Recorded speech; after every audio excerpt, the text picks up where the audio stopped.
Էկոսնեկի գաղափարը ծնվեց իմ ապրելակերպից։ Տարիքի հետ սկսեցի ավելի մեծ ուշադրություն դարձնել առողջ սնունդին։ Չորանոց ձեռք բերեցի, որպեսզի կարողանամ քաղցրը փոխարինել առողջ մրգային սնեքերով։ Այդպես սկսվեցին իմ փորձարկումները։ Փորձարկումների ընթացքում ինձ հաջողվեց ստանալ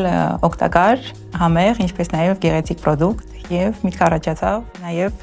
փորձել վաճառել։ Մրգերը եւ հատապտուղները սուբլիմացնելը դա մի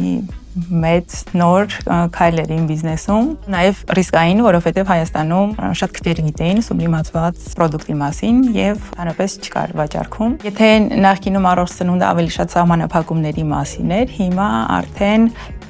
դա մի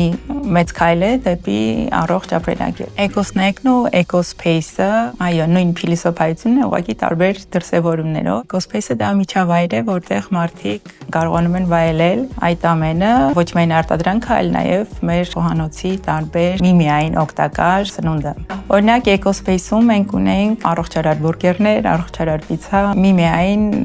օգտակար բաղադրիչներից, օրինակ խմորը պատրաստում ենք նուշի ալուրից կամ կտավատի սերմերից, մի խոսքով միայն օգտակարը։